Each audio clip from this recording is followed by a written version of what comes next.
আমি এমন একটা ব্যক্তিকে দেখাতে চলছি, আসলে তার বয়স একেবারেই অল্প, কিন্তু এই গাড়িটা খুব সুন্দরভাবে সে চালিয়ে বেড়ায়। আমি একটু তাকে দেখানোর চেষ্টা করছি। আসলে সে এত ছোট বয়সে যে গাড়ি চালানো শিখে গেছে, সেটা আর কেউ নয়, সে আমাদের উজির মাস্টারের একমাত্র ছেলে। আমি একটু দেখানোর চেষ্টা করছি।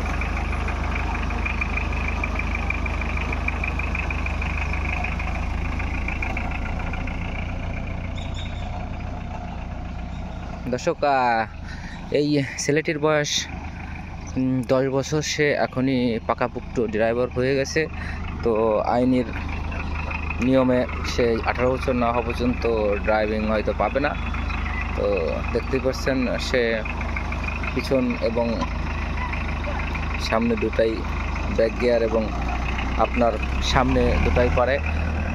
আর তার চালানো দেখলে পরে আপনারা অবশ্যই মুগ্ধ হয়ে যাবেন। দেখতেই পাচ্ছেন, সে আসলে মাস্টারের ছেলে বলে কথা, তো যার কারণে ছেলেটি আসলে খুব ভালো চালাইতে পারে। তো আপনারা একটু ভিডিওটি অনেক শেয়ার করবেন, যে ছেলে পেলে বেকার না থেকে এরকম কিছু শিখলে পরে আরও ভালো হয়।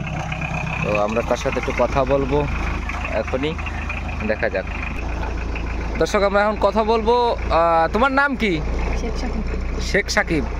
তোমার বাবার নাম কি? উজির শেখ। বয়স কত? তুমি কয় বছর ধরে গাড়ি চালাচ্ছ? 1.5 বছর ধরে চালাচ্ছ। এখন পুরোপুরি ঠিক হয়ে গেছে? তাহলে তো তুমি এখনই তো ড্রাইভিং লাইসেন্স পাবা না। ড্রাইভিং লাইসেন্স পাইতে আরও দেরি হবে। আরও কয় বছর দেরি হবে জানো? 13 বছর মতন দেরি হবে। তুমি এখনই পাকা ড্রাইভার হয়ে গেছে। তুমি ব্যাক গিয়ার, তারপরে সামনে সব কিছুই পারো, কোনো সমস্যা নাই। দেখি তো, একটু চালাও তো।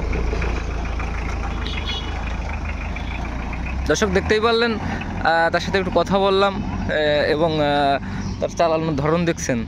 মনেই হয় না যে সে 10 বছরের একটা ছেলে গাড়ি ড্রাইভিং করছে। আসলে ভালো লাগে সবই।